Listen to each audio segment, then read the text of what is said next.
Hello and welcome to today's American Nuclear Society program, Digital Tools for Power Uprates using DVR and PEPSE to enhance MUR and performance studies. I'm Dan Goldberg, the Director of Programs for ANS. I'm excited for our next installment of our Supplier Showcase series featuring Curtiss-Wright. Before I turn it over to our moderator, I'd like to go ahead and cover a couple of brief housekeeping notes. If you have any questions, we encourage you to type them into the Q&A function. We will attempt to address as many as possible. The event will be recorded, and a link to the recording will be emailed to registrants by tomorrow. Additionally, this program is eligible for one professional development hour, which can be applied toward eligibility or maintenance requirements for the Certified Nuclear Professional Credential and other credentials. I will post information about receiving a certificate of attendance in the chat shortly. And finally, we ask that all participants adhere to the ANS Code of Ethics and Respectful Behavior Policy, which can be found at ans.org.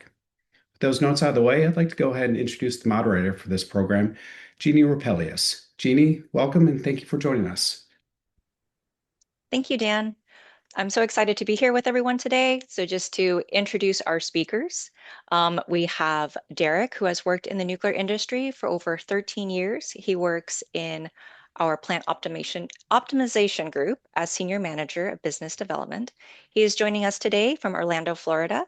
He has extensive experience in thermal performance with a strong focus on areas such as online performance monitoring, data validation and reconciliation, or DVR, PEPSE modeling, cycle isolation. And in addition to his technical background, he is also a valuable project management experience, including DVR projects in the US and Asia. And our second speaker will be Greg Alder, currently serves as manager of our plant optimization group with over 35 years experience in the thermal performance improvement of power plants. His responsibilities include thermal performance modeling and consulting services to electric generating utilities. Additionally, Greg has been involved in evaluating plant uprates, repowering projects, vendor claims for plant component change-outs, plant test results, and lost power troubleshooting. Derek, off to you. Thank you, Jeannie, and good afternoon, everyone. And I want to thank you for joining today's webinar on digital tools for power uprates. It's really good to see some familiar names on the attendee list. We appreciate you taking the time to be with us today. So across the US, many utilities are either already committed to power uprates or actively evaluating them at their stations. As interest continues to grow, the need for clear strategies, as well as practical insights and effective tools to support these efforts has never been greater. Curtiss-Wright was recently invited to participate in the INL Light Water Reactor Capacity Expansion Group. Through that collaboration, we gained valuable insights into industry-wide strategies for power uprates, as well as contributing input toward developing practical roadmaps for achieving these power uprates.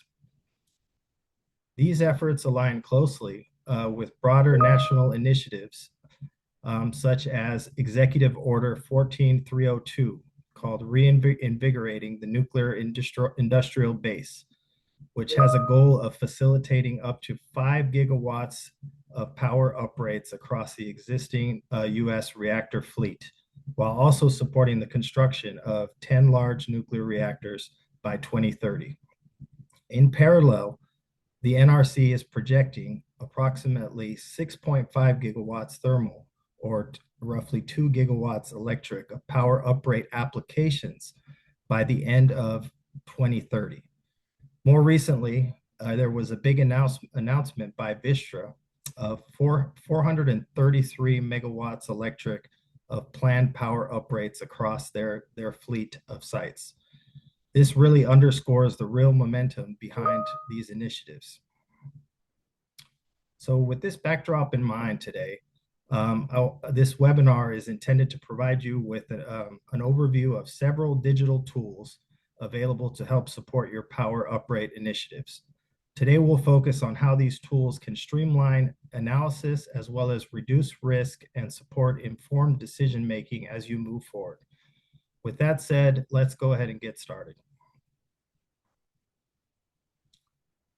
So just to provide you a quick backdrop here of the content we'll cover, we'll talk a little bit about the overview and motivation behind these tools, digital tools. We'll talk about what DVR is, why this technology is important to thermal performance. We'll talk a bit about the DVR software that we use, as well as using DVR for MUR uprates.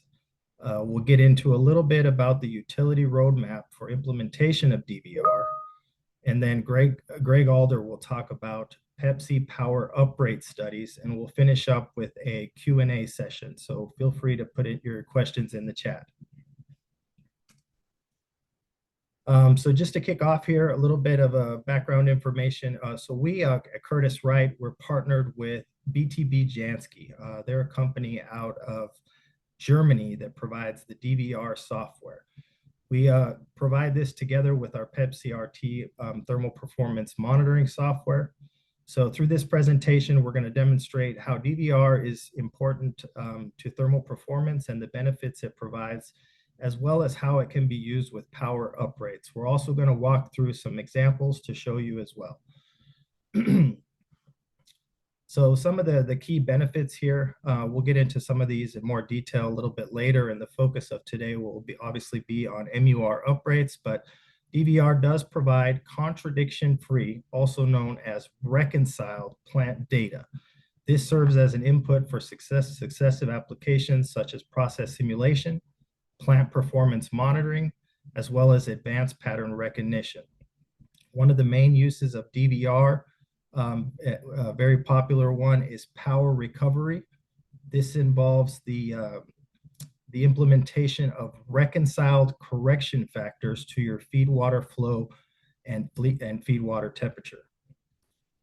Today's webinar will focus on MUR, measurement uncertainty recapture uprates, and how DVR can be used to achieve MUR uprates, as well as increased reactor power. So I think for this slide, we'll get into the motivation here a little bit, motivation about DVR and why we use this. And I think everyone here is probably aware of how important process measurements are. So these measured flows, pressures, temperatures, and loads are used to calculate indicators that we use to evaluate plant performance. Most of you know this in terms of unit heat rate, efficiencies, output, and so on.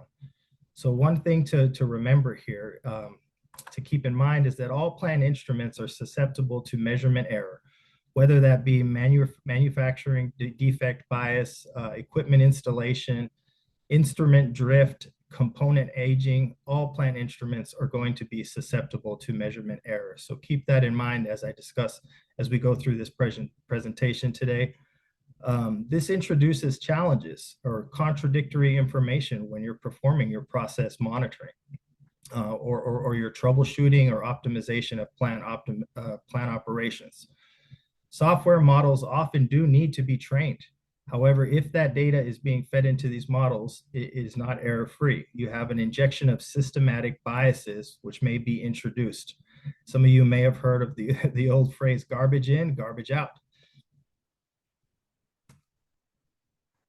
So let's get into a little bit about what DVR is. So DVR is a software-based methodology that reconciles and validates quality assured measurements and measurement uncertainties of existing plant instruments. DVR combines both first principles of thermodynamics with measurement uncertainty from additional plant instrumentation beyond feed water flow to calculate your core thermal power, also known as CTP. The primary goal of data reconciliation is to determine the errors associated with plant measurements. This is going to include all measured parameters for an operating plant. The solution process will deliver a reconciled value for each measurement. In the models, the DVR models, we call these tags. Sometimes they're also referred to as points. So these reconciled values represent the probable or most true state of the system according to that model configuration and input. It provides nuclear power plants with the ability to correct important process measurements to the most probable value with traceable uncertainty at a 95% confidence interval. There's a lot of more that can be said about DVR, as well as the mathematics for the purpose of today's Today's presentation, we won't go into too much of the technical detail, but here's just a very, very simple example of DVR. So you have a plant measurement here that's no uncertainty defined. The accuracy is essentially not defensible. And then with the DVR value, you are seeing a more traceable and defensible uncertainty. There is a link to a video here. We're not going to be showing that today. However, I believe we'll throw it in the chat. This is a really good video. I think it's about 7 minutes. It goes through what DVR is and the process, and very simple to understand. So I encourage you all to take a look at that video.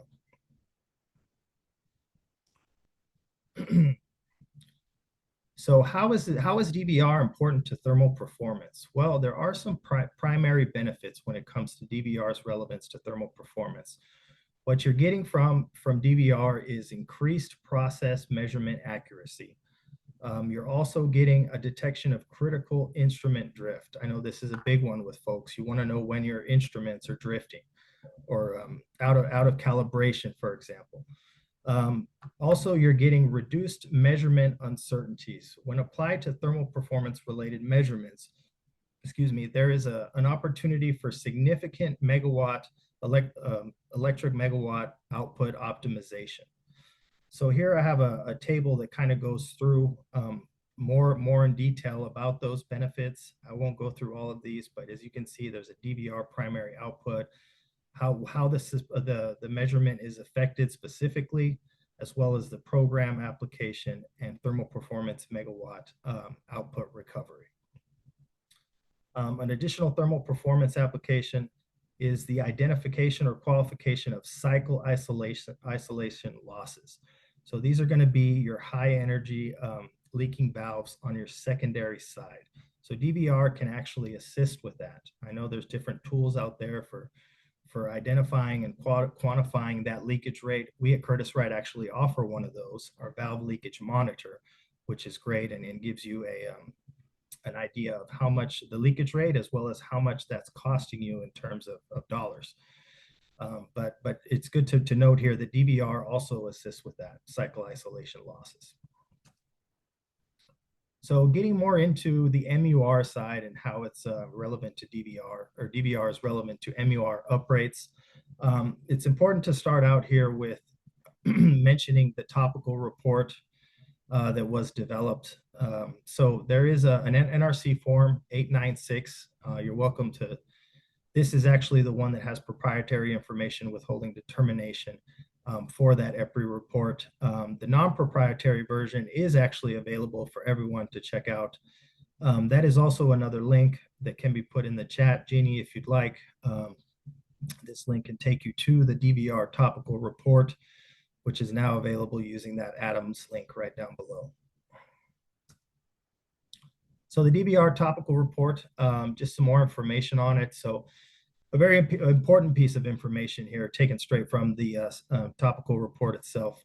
There is reasonable assurance that the DVR method as described in the EPRI topical report can be used to determine core thermal power and the core thermal power uncertainty, provided that all DVR conditions and limitations have been satisfied. So within the safety evaluation, there are 11 conditions and limitations that need to be satisfied or need to be addressed by the licensee in their license amendment request. We at Curtiss-Wright, partnered with BTB Jansky, have actually done an assessment for one power plant to address these conditions and limitations, and we successfully addressed these. Also included in the topical report are, a description of the methodology, discussion on uncertainty settings and uncertainty propagation, and DVR sensitivities and failure modes. You have a table of the overall schedule, as well as a conclusion. So just to provide you all with a timeline of how this topical report and safety evaluation all came together. So in November 2020, the DVR topical report was released by EPRI. The first round of RAIs was received from the NRC in May of 2022. An audit meeting was held with the NRC in September of 2022. A second round of RAIs was received from the NRC in December of 2022. In May of 2023, a draft safety evaluation came out from the NRC. An ACRS, Advanced Committee on Reactor Standards, was held in June of 2023, and finally in August of 2023, the NRC released the final version of that safety evaluation. So just to give you an idea of that, how that process went and the timeline. So moving forward to the system architecture. So as you can see here on the left-hand side, we have our Curtiss-Wright famous solutions, our PDP for condition monitoring, as well as our PEPSE RT for thermal performance monitoring, and our basic PEPSE, which I'm sure everyone has heard of. Our steady state energy balance software has been around for about 50 years and is considered the industry standard for PEPSE or uprate feasibility studies. And Greg will talk about that in more detail a little bit later. We do have a communication link or integration link that is live now over here with on the right side with BTB Jansky's Process Plus software. So that has been implemented now at 5 units currently with the famous PEPSE RT system integrated with BTB Jansky's Process Plus software. So speaking of that software, a few things I'll mention here. So this Process Plus software is developed by BTB Jansky. It is currently the only VDI 2048 certified software. The VDI standard was published first in the year 2000. The new release was published in 2017. So there are 2 main differences there to take note of. The addition of Appendix B, the criteria catalog for certification in accordance with VDI 2048, as well as the certification valid for 2 years. So every 2 years, it is important to submit an application to the VDI committee to have your software certified by the VDI committee. BTB Jansky's Dr. Magnus Langenstein is currently a member of that VDI 2048 committee and has been since 2003. He's worked on this standard as one of the main authors. So just to give you a quick idea of some of our customers or Process Plus customers, you'll see here that a lot of these power plants are located in Europe. That's because BTB Jansky, our DVR partner, is a German company.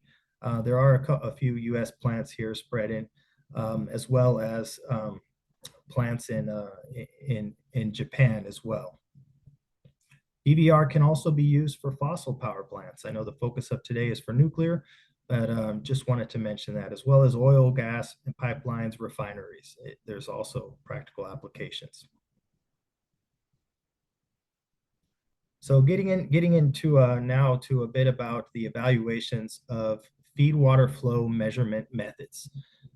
These are some of the methods that are out there that we know of, at least.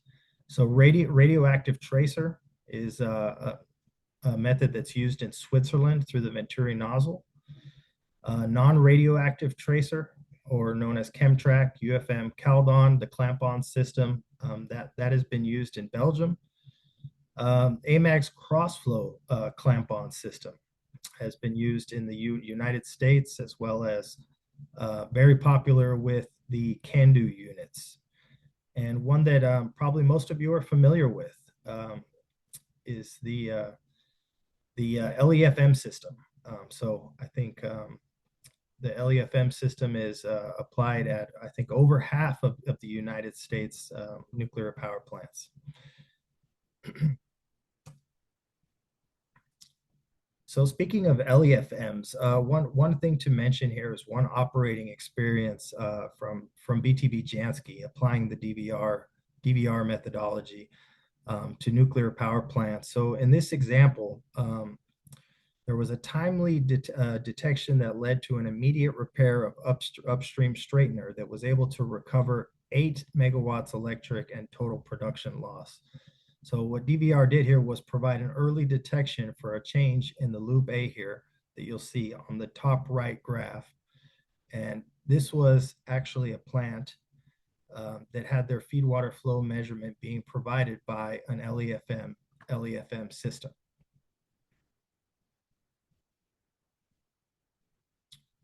So getting into MUR uprates. What is a measurement uncertainty recapture uprate? These are small uprates to the licensed core thermal power limit for the plant. Typically, historically, they've been in order of 1.4 to 1.7%, allowing for proportional increase in gross generation and revenue. So it's important to remember that core thermal power calculation has uncertainty associated with it. This is driven primarily by the measurement uncertainty for the final feed water flow rate. Operation, there's an operating limit as well as a safety limit. Your original safety analysis included a 2% uncertainty for core thermal power. The safety analysis performed with core thermal power of 102% of original licensed thermal power limit. So you'll see here in the chart on the right-hand side that that's about 3,500 megawatts thermal in the blue line there. A 2% uncertainty primarily driven by the accuracy of the differential pressure style flow meters for measuring final flow rate can also be seen on the chart. If the actual core thermal power uncertainty can be demonstrated to be less than 2%, that operating limit can be moved closer to the safety analysis limit. The orange trend here on the chart on the right-hand side shows the core thermal power uncertainty of 0.5%, which allows for an MUR uprate of 1.5%. You can see that brings that operating limit up to about 3,553 megawatts thermal. So previously achieved using high accuracy UFMs for measuring feed water flow rate. So this has been performed with LEFMs or ultrasonic flow meters at 57 out of 93 units in nuclear units in the United States have been approved for MUR and use this methodology. So the DVR process provides a similar reduction in uncertainty without necessarily requiring additional instrumentation. In fact, in most cases, we've seen that no additional instrumentation is required.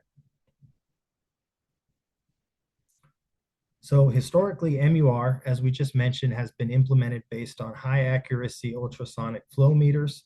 The DVR process technology offers an alternative to methodology to demonstrate the confidence in measurement uncertainty.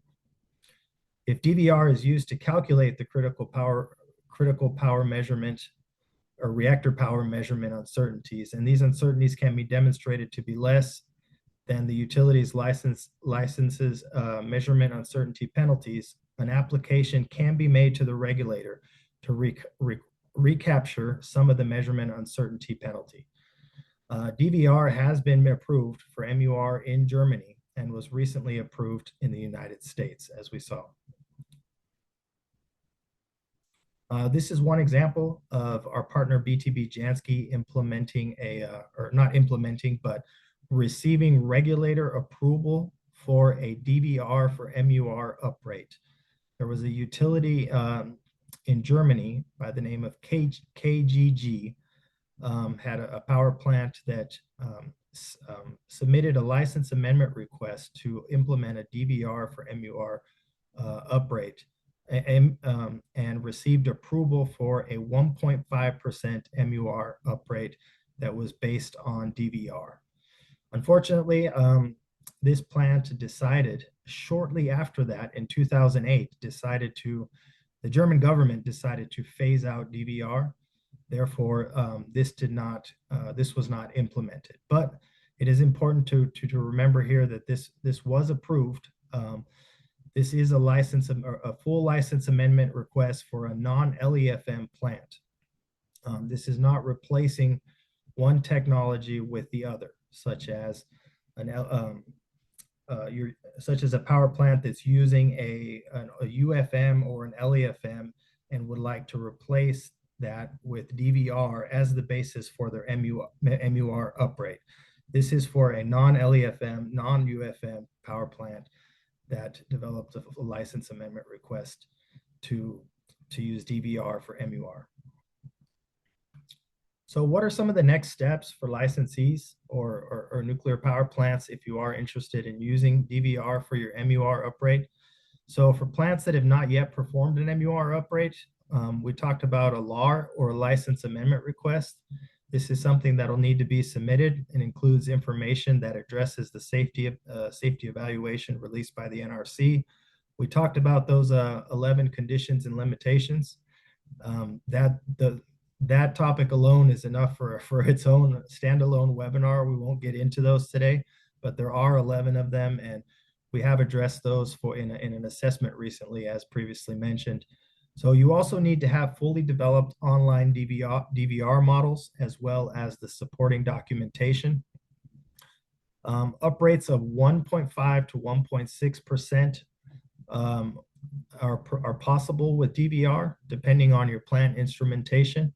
Typically, the DVR BTB Jansky proprietary methodology is going to guarantee 1.5% at least, but in many cases can get up to 1.6%. So just to put that in practical terms, for a 1,200 megawatt electric plant, that equates to about 12 to 17 megawatts electric increase in generation, or about $3 to $4 million increase in revenue per year. So for plants that have already performed an MUR uprate, we talked about that a little bit. So there's 57, I believe, out of our 93 operating units that have already done an MUR uprate. There is a potential to use DVR to determine correction factors for your ultrasonic flow meters or leading edge flow meters. This is called power recovery. So that involves implementing that correction factor to your feed water flow rate for the conservative bias error that can be seen in these cases. There is also a potential to add a small uprate to your existing uprate. So if you're only getting 1.4% with your UFM or LEFM system, it's possible to squeeze out that extra 2/10 or 0.3%, which I know can make a big difference to most people and most utilities in the long run. Additional licensing input is required for that process. So moving on here to why would we use the DVR technology? Just to kind of summarize, so DVR eliminates systematic errors and reduces uncertainties. The DVR method has been accepted now by the NRC since 2024. This has been used for power recovery and MUR uprates as discussed. So for power recovery, in the United States, a license amendment request is not required. Typically, the utility will put out a notice that it did utilize DVR for power recovery, and also we'll put a 5059 basis or explanation in their report about this, but a regulatory approval is not needed prior to implementing DVR for power recovery. For MUR, it's a different case. DVR, a license amendment request is required, and we mentioned the 11 conditions and limitations that are required to be addressed for that to be successful. DVR does not require any additional plant instrumentation. That's in most cases. We have not seen that is a requirement up until now. So no additional plant instrumentation is required. DVR generates correction factors for feed water flow rate and feed water temperature. We talked about that. DVR can also replace traditional methods such as clamp-on or in-situ ultrasonics. We talked about UFMs, LEFMs. It can also replace deaerator, mass balance, or PTC6 tests.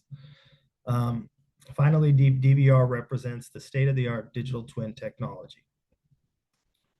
And for my last slide here on conclusions, so the validation of process data with DVR provides improved confidence in plant measurements.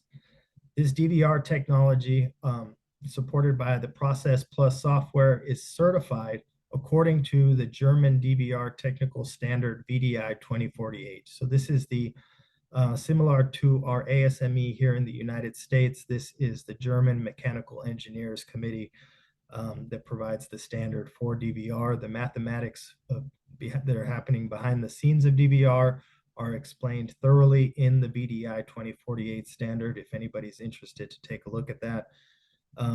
We also talked today about the thermal performance related applications of DVR, improved process simulation and thermal performance monitoring with FAMOS. FAMOS can be integrated, our FAMOS PEPSE RT system can be integrated with DVR, and quality assured plant performance monitoring, plant performance and component monitoring, power recovery with DVR correction factors, and an MUR uprates of a guaranteed at least 1.5%, in some cases 1.6%. And finally, we also talked a little bit about how DVR can support with cycle isolation losses. And with that said, I will turn it over to Greg Alder, who will be talking to you about PEPSE uprate feasibility studies.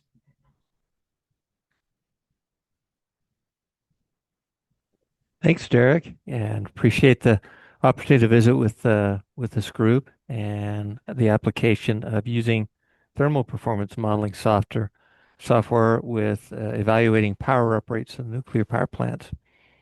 What we want to do here is describe a little bit about the process, the steps, and how it's been used and applied. So there's a lot going on, as has been discussed by Derek, and the nuclear industry now with evaluating different types of power augmentation, increasing power in the industry. The extended power uprates are very popular, and they have been for years, but there's been increased demand on that lately. And our group here at Curtiss-Wright has been more and more involved in assisting and supporting people that are involved with the design and evaluation of power uprates. In here, the MUR certainly, as we've discussed, is something that is very much used as an application for PEPSE regarding those studies, and various different types of equipment change out. As these plants are getting older and requiring replacement of heat exchangers like feed water heaters, PEPSE is also being used for that in parallel to the power uprate activities.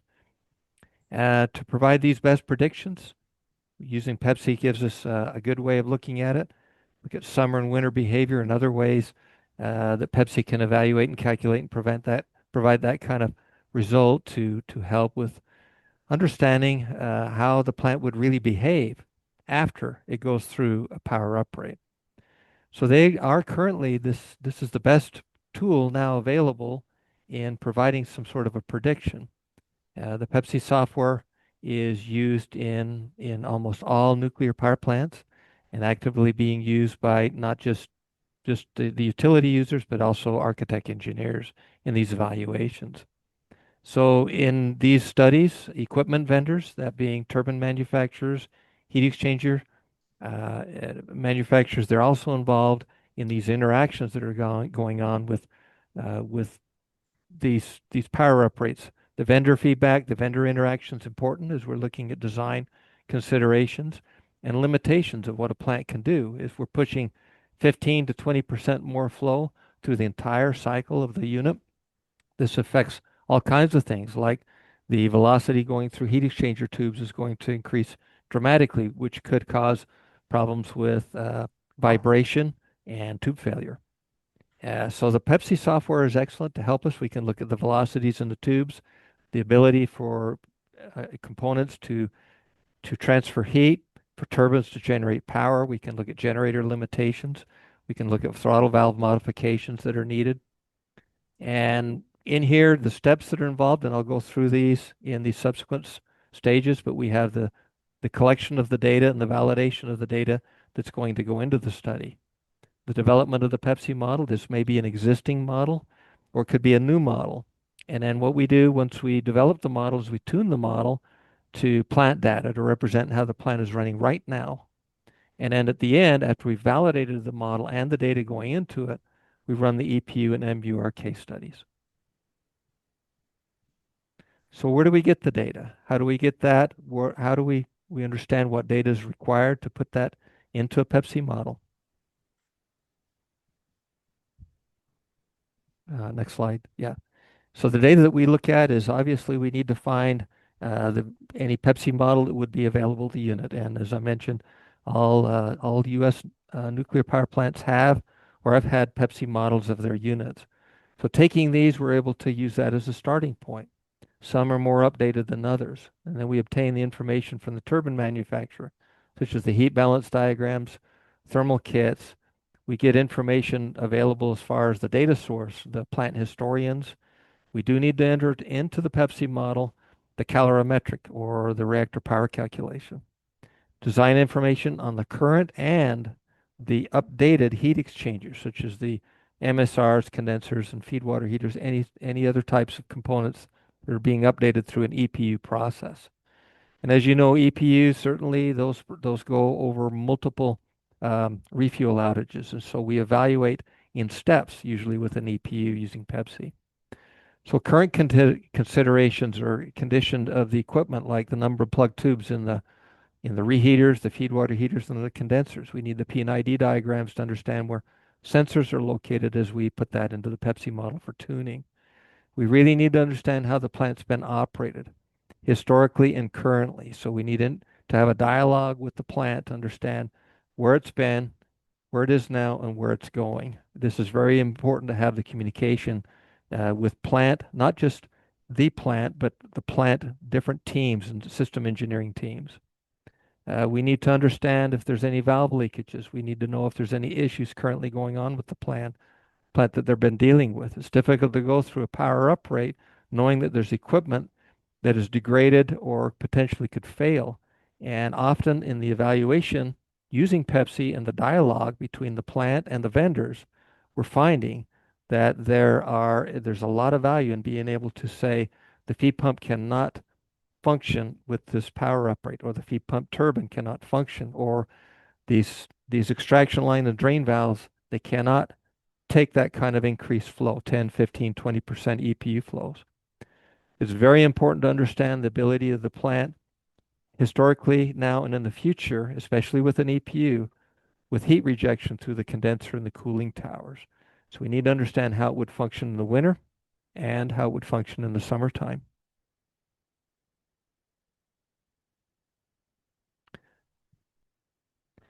Collecting data. What we want to do is capture how that plant's been doing in the recent past, such as max capacity tests, summer and winter operation, how this unit behaves now. And it could be hamstring or limited based on its ability to generate power through an EPU. For example, some plants are going through these power uprates, finding that everything will work in the cycle, but the generator is undersized. So that needs to be considered. And there's a lot of high costs involved with this. So the evaluation using PEPSE is very important, as I say, to communicate with other teams that are involved. And there can sometimes be dozens of people involved with an EP study. As we collect the data, what we're looking at is max sustainable load, winter and summer operation. We usually get a 1 to 2 hour duration, no transient, steady state operation. And we like to collect data at a 1 to 5 minute data frequency. And then from that step, we'll go to this next slide. What we want to look at is its ability to operate within boundary conditions. So we'll be filtering the data as it goes in, filtering for full core thermal power operation. And for the ability to, we need to look at parameters that maybe are not measured regularly through instrumentation, such as getting an idea of what kind of moisture carryover there is on a BWR plant, and the ability of the cooling tower to keep up with some of these things that in this evaluation. So we have to filter for low temperatures and high temperatures and boundary conditions, just to make sure that this is going to operate where for this particular study that we're doing.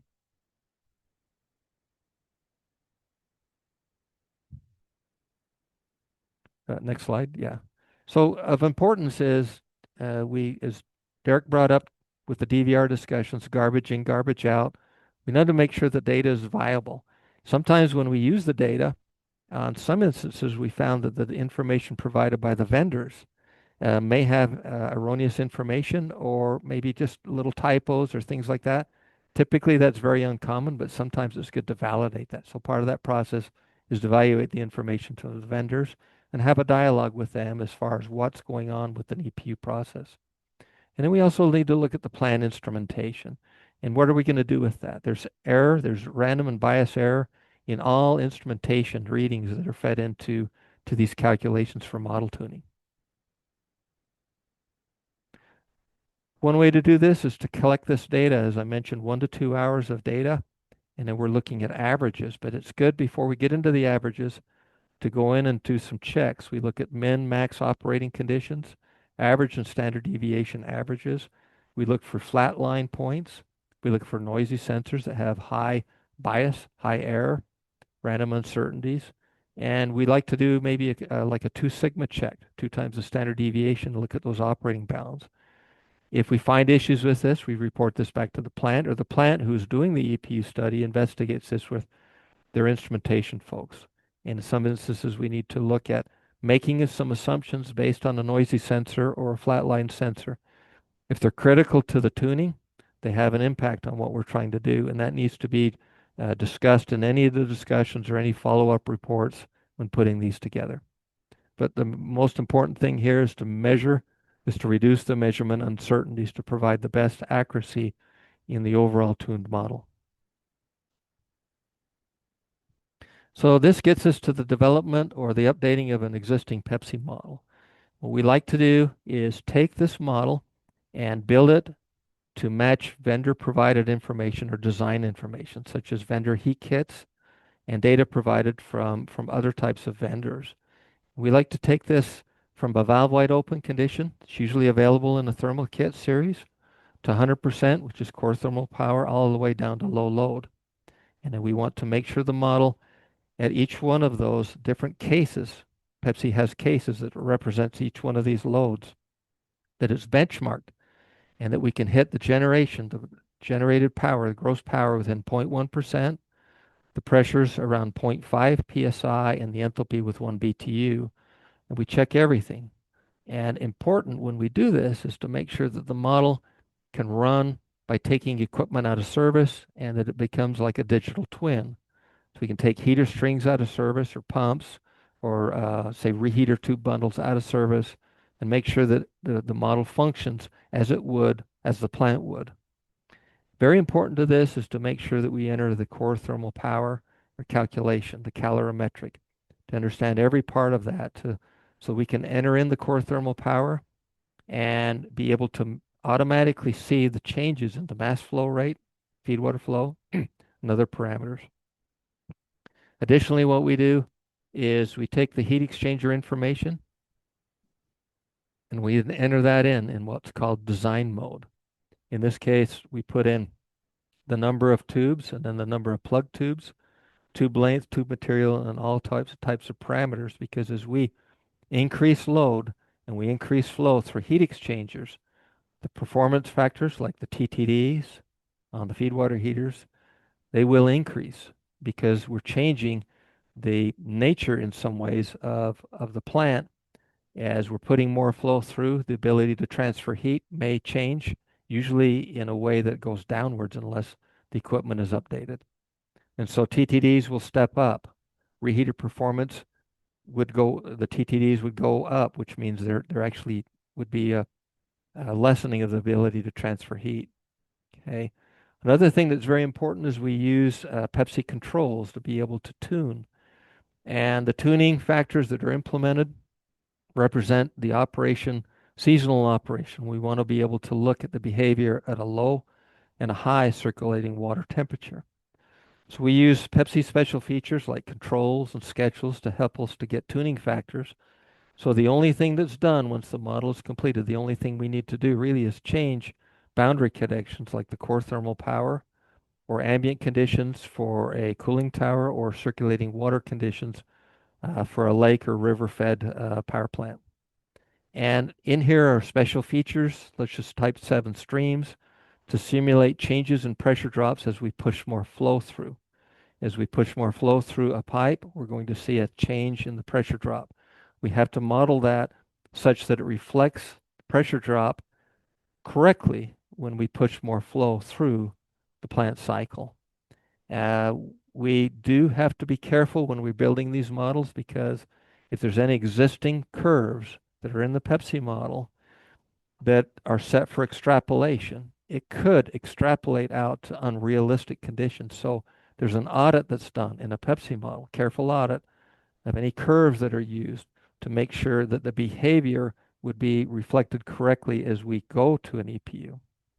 Very importantly is the throttle valve. The throttle valve needs to be modeled with a characteristic curve to make sure that it would represent what would happen pushing more flow through. And so having a throttle valve characteristic curve is very critical to an EPU study. So when we got to this point, what we want to do is, before we do very detailed studies with our completed model, which has been tuned to plant data, after it's been tuned to design data, is we need to test it. And we need to see if it will reflect, like a digital twin, true behavior. So we need to take these heaters out of service, and we need strings of heaters and circulators out and change various things in here to make sure that it will move and behave as it should. We do have historical data and design data that we can check against when we run the model through these tests. It's very important to do this. The condenser is very critical. The condenser back pressure and its ability to reject heat, it changes as we push that flow through. And some people change the circulating water flow, some do not. And so that is part of that EPU and MUR study. As we go through these studies, usually a lot of discussion goes on between plant design teams, system engineers, and vendors, such that we generate from here, PEPSE will generate an actual heat balance diagram reflecting post-MUR or your post-EPU conditions, which we can share, say, with vendors and others to make sure that we're doing all that we can, we're getting feedback from all to make sure we've covered everything we need to with a detailed EPU study. So just in summary, in the industry, this has been used for many years, the PEPSE software, as a very effective tool for evaluation of MUR and EPU, and it continues to be so. And in here, we're able to generate curves from the EPU models and behavior of what would happen through the seasons and through the year of a post-uprated theoretical model that well represents the behavior of the plant. And so that gives a lot of comfort to those that are involved in design evaluation of an EPU. And in here, they're able to use this information to further the process of an EPU. As I mentioned, that can sometimes go through several refuel outages to come up with what will be the final product of the EPU. And the results are as accurate if the model is developed, the data validation is thorough, and that's not that difficult if you go through these types of checklists. And that concludes the discussion on the application of PEPSE being used for power uprate studies.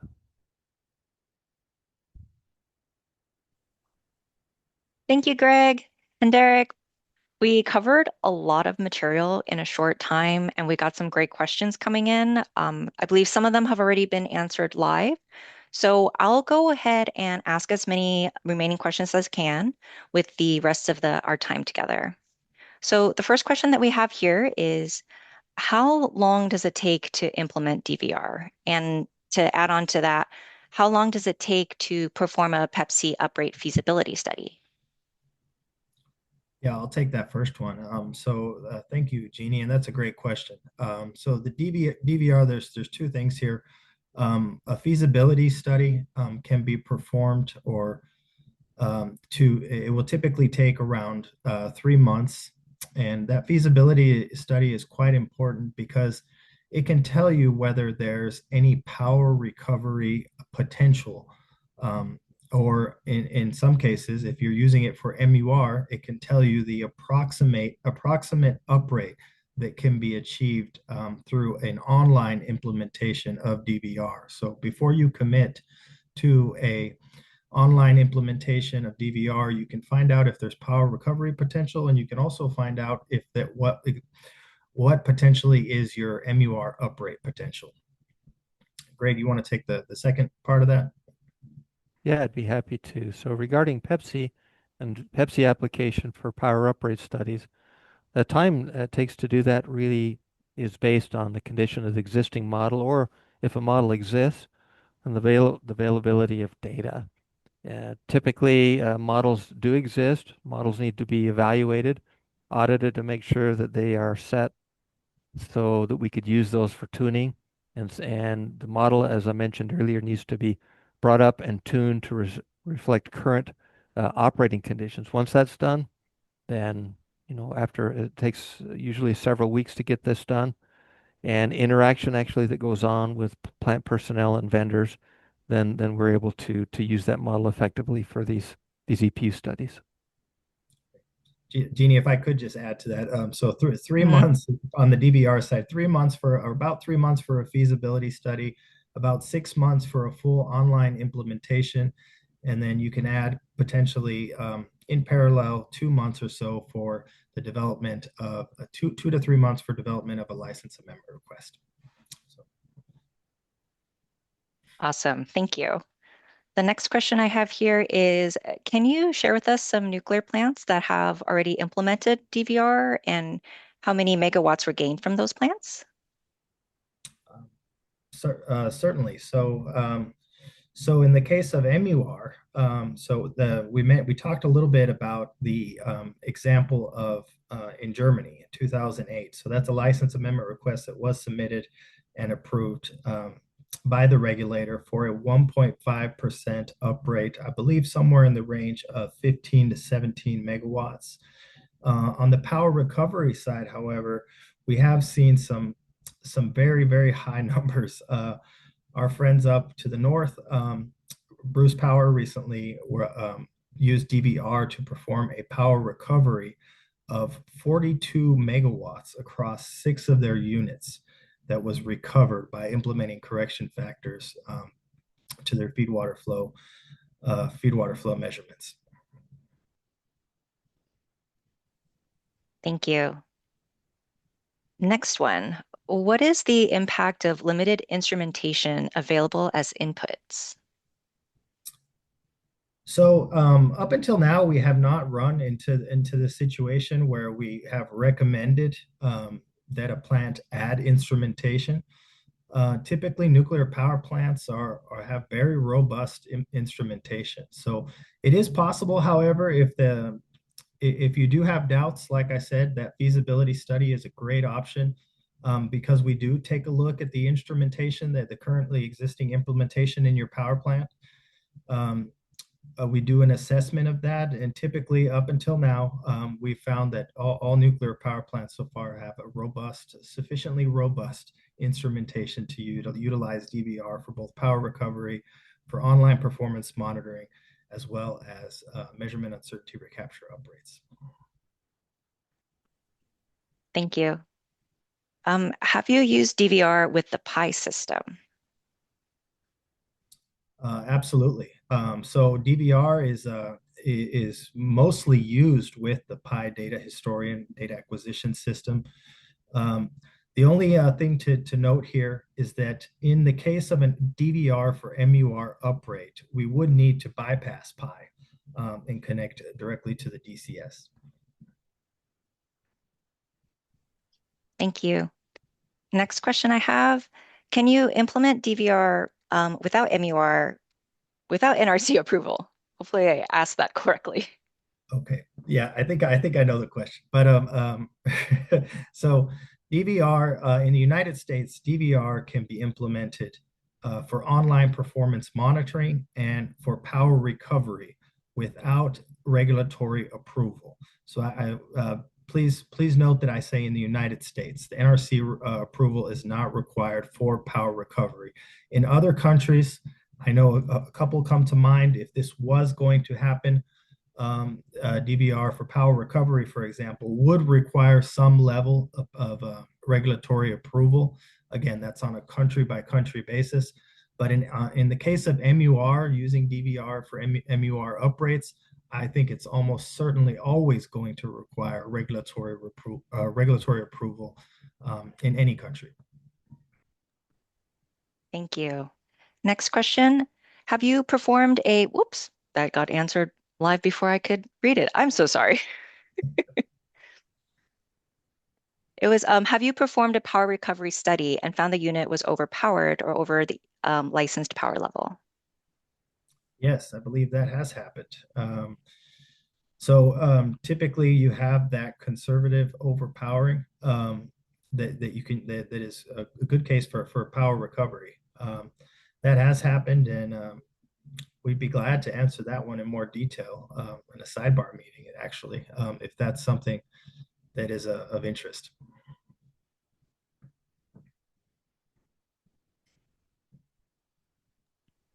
Awesome, thank you. And then Greg and Derek's contact information is on the screen. I'll drop that in the chat in a little bit in case folks want to follow up. But the next question I want to go ahead and answer here is, can DVR be used to replace feed water Venturi indication or LEFM feed water flow indication? Yes. So the DVR system is can replace. So if you were to take out abandon your LEFM system, for example, in favor of DVR, now that it has been approved since 2024 for MUR uprates, if all those conditions and limitations are addressed in your license amendment request, this DVR can replace a UFM or LEFM system for Venturi indication. Actually, it's important to note as well that many utilities have expressed interest in precisely in using DVR as a backup system in the case of an LEFM failure. Great question. Awesome. I think, Dan, do we have time for one or two more questions before we need to wrap? Sure. Please Okay, continue as long as you like. awesome. So the next question is power recovery about improving flow meters uncertainty using DVR? Yes, Greg, and feel free to help me out here, but yes, that is the case.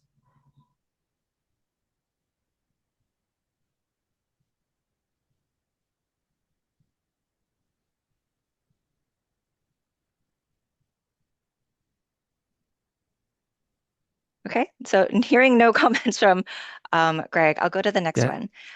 Oh, go ahead. No, I didn't have one. Yeah, Derek did good answering that. Yeah, Okay. I think we covered that one already. So Yeah. Excellent. Short response, but yeah. Okay, so maybe just to wrap this up, I'll have this last one. And Greg's last line of the summary stating results are accurate if model development and data validation are through. Can you explain the process or steps to ensure data is correct and model is accurate from the development perspective? Yeah, thank you. And I did have some of that in there. It was abbreviated, but there is quite a bit more to that.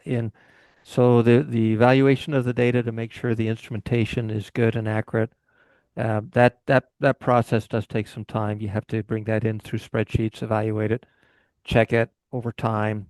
We have found drifted sensors. We have found sensors that act different in the winter than they do in the summer. Sometimes we have to go back to the plant and ask them as far as could you investigate the sensor. We've also found issues where sensors are located in a different location than what we thought. So the plant P&IDs are very critical. We need to have those. When it comes to looking at the vendor information, we need to make sure we have the most accurate or recent information. Sometimes we're looking at heat balance diagrams and thermal kits that maybe are old, and there's been a new one that's been replaced. So there's a lot of activity there involved with that, and I can't emphasize enough taking extra time to make sure that you've checked through all of that information, verified with the plant, or if the plant's doing this, evaluate that with different groups in the plant to make sure that's accurate. Thank you, Greg. We are still receiving a ton of questions. I really appreciate everyone joining us today. We just want to be respectful of everybody's time. If there's a question we didn't get to, Derek and Greg's contact information, their email, their direct number is in the chat. Please jot that down, send in your questions, and we will be very happy to answer that offline.